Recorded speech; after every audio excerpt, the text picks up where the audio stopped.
Bismillahirrahmanirrahim. Assalamualaikum warahmatullahi wabarakatuh. Kembali kita ke mata kuliah Sistem Informasi Kesehatan atau SIK.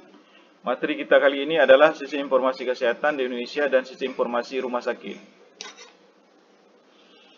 Sistem Informasi Kesehatan di Indonesia. Perkembangan Sistem Informasi Kesehatan di Indonesia diawali dengan sebuah sistem informasi rumah sakit yang berbasis komputer atau Computer Based Hospital Information System. Dan yang menginovatori hal ini adalah Rumah Sakit Husada pada akhir dekade 80-an. Beriring dengan hal ini, rupanya Departemen Kesehatan juga mengembangkan sistem informasi kesehatan berbasis komputer dengan dibantu oleh proyek luar negeri dengan bantuan beberapa tenaga ahli dari Universitas Gadjah Mada. Namun perjuangan di awal ini mengalami kemerosotan. Hal ini dilihat dari segi perencanaan yang tidak tersusun dengan baik, di mana identifikasi faktor penentu keberhasilan masih sangat tidak lengkap, juga tidak menyeluruh. Sistem Informasi Kesehatan Indonesia telah dan akan mengalami 3 pembagian masa sebagai berikut. Pertama itu era manual ya, sebelum tahun 2005 ya. Kemudian kedua era transisi mulai tahun 2005 sampai tahun 2011.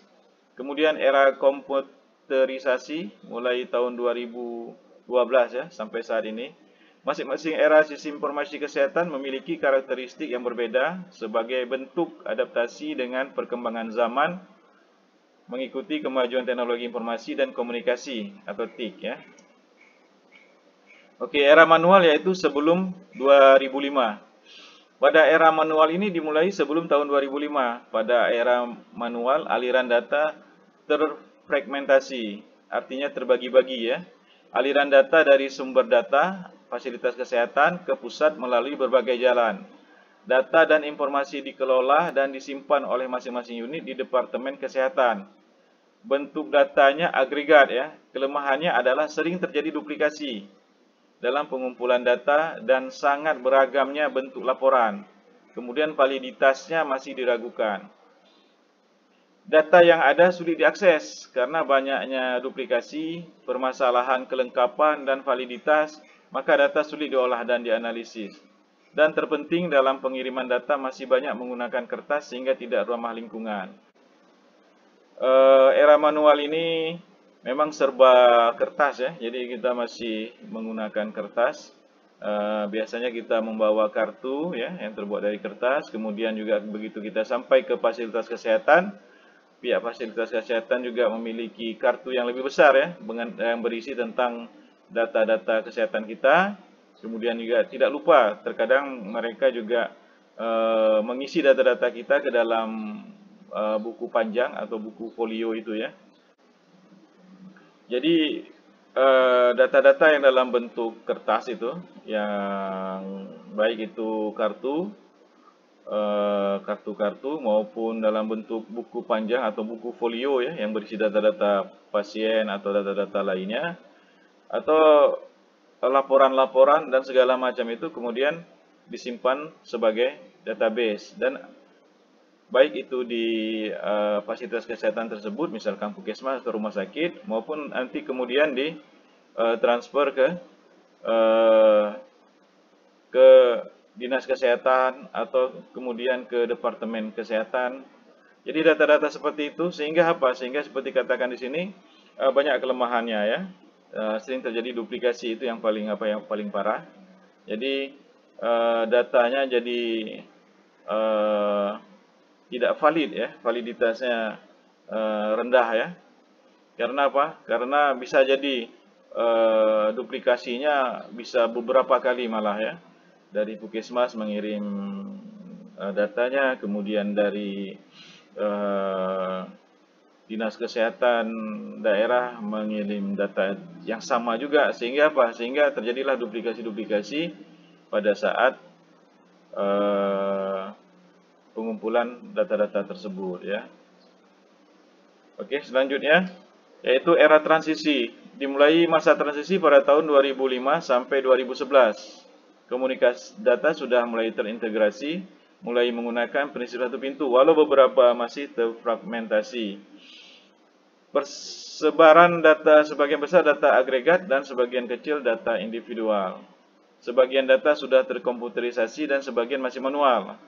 Keamanan dan kerahasiaan data kurang terjamin. Pada masa transisi ini posisinya masih setengah-setengah karena mulai menggunakan komputerisasi tapi belum meninggalkan sistem manual ya. Jadi era 2005 sampai 2011 ini penggunaan komputer sudah dimulai ya. Jadi baik secara langsung maupun tidak langsung. Jadi pasien-pasien yang datang terkadang masih didata secara manual lewat kartu-kartu ya atau buku panjang berupa buku folio itu. Kemudian diinput ke dalam komputer ya, ke dalam komputer, atau ada juga langsung yang sudah langsung terinput ke dalam komputer. Misalkan ada pasien yang datang kemudian langsung terinput ke dalam komputer, atau laporan-laporan yang sudah ada dalam komputer ya. Namun di sini penggunaan manual masih berlangsung ya. Sehingga apa? Sehingga boleh dikatakan setengah-setengah ya, setengah komputer, setengah manual ya. Oke, kemudian lanjut ke era komputerisasi mulai dari 2012. Baru pada 2012 era komputerisasi dimulai. Pada era ini pemanfaatan data menjadi satu pintu, terintegrasi ya. Data yang ada adalah individual, disagregat, data dari unit pelayanan kesehatan langsung diunggah atau diupload ke bank data di pusat. eHealth. Penerapan teknologi mHealth di mana data dapat langsung diunggah ke bank data. Keamanan dan kerahasiaan data terjamin. Lebih cepat, tepat waktu dan efisien. Yang pastinya lebih ramah lingkungan. Jadi baru pada tahun 2012 era komputerisasi secara mutlak ya digunakan, sehingga data-data yang masuk itu lebih kevalitannya lebih terjamin ya. Kemudian juga untuk pengolahan lebih lanjut data-data tersebut ya, itu juga lebih mudah ya. Dan tentunya karena sudah tidak pakai kertas ya, maka bisa dianggap lebih ramah lingkungan ya. Oke, kemudian sistem informasi rumah sakit. Tidak dapat lepas kaitannya dengan sistem informasi kesehatan karena sistem ini merupakan aplikasi dari sistem informasi kesehatan itu sendiri. Untuk itu perlu kita mengetahui sedikit tentang sistem informasi rumah sakit yang ada di Indonesia, mulai dari rancang bangun sistem informasi rumah sakit sehingga pengembangannya ya. Oke, rancang bangun desain sistem informasi rumah sakit. Rancang bangun rumah sakit atau SIRS ya, sangat bergantung kepada jenis dari rumah sakit tersebut. Oke, jadi kita harus tahu dulu jenis-jenis rumah sakitnya ya, sebelum kita merancang sebuah sistem informasi rumah sakit ya, atau SIRS ya. Rumah sakit Indonesia berdasarkan kepemilikannya dibagi dua ya, yaitu rumah sakit pemerintah dan rumah sakit swasta. Namun demikian rumah sakit pemerintah juga masih terbagi-bagi ya, berdasarkan pengelolanya, yaitu Departemen Kesehatan, Departemen Dalam Negeri, TNI, BUMN. Sifat rumah sakit ini adalah tidak mencari keuntungan atau lebih mudah atau lebih dikenal dengan non-profit ya.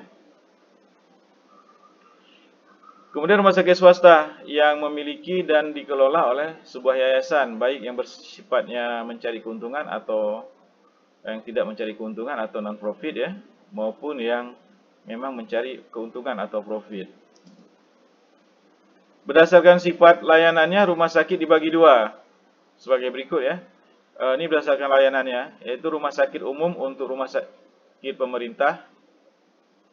Rumah sakit umum digolongkan menjadi 4 lagi sebagai berikut. Rumah sakit umum tipe A ya, rumah sakit umum yang memberi layanan medis spesialistik dan subspesialitis yang luas. Kemudian rumah sakit umum tipe B, yaitu rumah sakit umum yang memberi layanan medis spesialistik dan subspesialistik yang terbatas. Kemudian rumah sakit tipe C, rumah sakit umum yang memberi layanan medis spesialistik yang terbatas seperti penyakit dalam, bedah, kebidanan, dan anak. Kemudian baru rumah sakit umum tipe D, rumah sakit umum yang memberi layanan medis dasar. Untuk rumah sakit swasta digolongkan menjadi 3 tingkatan sebagai berikut. 1. Rumah sakit umum Pratama, rumah sakit umum yang memberikan layanan medis umum. Kemudian rumah sakit umum Madya, rumah sakit umum yang memberikan layanan medis spesialistik. Ya. Kemudian rumah sakit umum utama, rumah sakit umum yang memberi layanan medis spesialistik dan subspesialistik. Oke. Rumah sakit khusus. Rumah sakit khusus ini banyak sekali ragamnya. Rumah sakit ini melakukan penanganan untuk satu atau beberapa penyakit tertentu dan layanan medis subspesialistik tertentu. Yang masuk dalam kelompok ini diantaranya rumah sakit karantina, ya, kemudian rumah sakit bersalin, ya, dan lain-lain, ya, dan seterusnya. Jadi rumah-rumah sakit yang peruntukannya hanya untuk menangani penyakit tertentu, ya, atau beberapa penyakit tertentu. Dari keputusan Menteri Kesehatan nomor 983 tahun 1992 dapat diketahui bahwa organisasi rumah sakit secara umum adalah organisasi matrik. Semua staf yang ada dibagi ke dalam divisi-divisi yang ada dalam struktur organisasi rumah sakit tersebut. Sedangkan setiap tenaga medis tersebut juga dikelompokkan ke dalam kelompok fungsional menurut profesinya masing-masing. Dan setiap kelompok fungsional dipimpin oleh seorang ketua kelompok. Jadi organisasi rumah sakit umumnya organisasi matrik, ya. Jadi sama juga seperti di perusahaan-perusahaan juga banyak yang menggunakan sistem organisasi matrik, ya. Oke. Organisasi matrik adalah organisasi yang paling dinamis dan paling baik jika dibandingkan dengan tipe organisasi lainnya. Namun harus sadari sepenuhnya bahwa setiap staf dalam organisasi tersebut mempunyai 2 pimpinan sekaligus yang memberikan perintah dan pengarahan kepada yang bersangkutan, yaitu pimpinan divisi dan pimpinan kelompok. Oleh karena itu, setiap staf pada organisasi matrik harus mampu bekerja sama lintas divisi, mampu berkomunikasi dengan baik dengan kedua pimpinannya, dan mampu membagi pekerjaannya berdasarkan prioritas. Organisasi matrik memang sangat memerlukan dukungan teknologi informasi komputer dalam melaksanakan fungsi dan tugasnya. Namun agar teknologi informasi dapat memberikan dukungan yang maksimal, maka penataan pola kerja organisasi tersebut merupakan persyaratan utama untuk menyusun SIRS, ya, Sistem Informasi Rumah Sakit. Digunakan 4 pertanyaan sederhana sebagai berikut. Apa fungsi tugas utama dari rumah sakit? Jawabannya adalah pada umumnya adalah layanan kesehatan. Apa objek atau sasaran dari fungsi tugas utama rumah sakit? Jawabannya adalah pada umumnya adalah pasien dan penderita.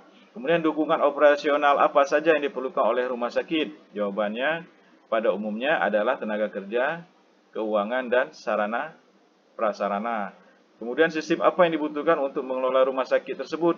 Jawabannya pada umumnya adalah manajemen rumah sakit. Berdasarkan jawaban tersebut, maka SIS terdiri dari A. Subsistem layanan kesehatan yang mengelola kegiatan layanan kesehatan. Kemudian B. Subsistem rekam medis yang mengelola data pasien. Kemudian C. Subsistem personalia yang mengelolakan data maupun aktivitas tenaga medis maupun tenaga administrasi di rumah sakit, ya. Kemudian subsistem keuangan yang mengelola data-data dan transaksi keuangan. Kemudian subsistem sarana prasarana yang mengelola sarana dan prasarana yang ada di dalam rumah sakit tersebut, termasuk peralatan medis, persediaan obat-obatan, dan bahan habis pakai lainnya.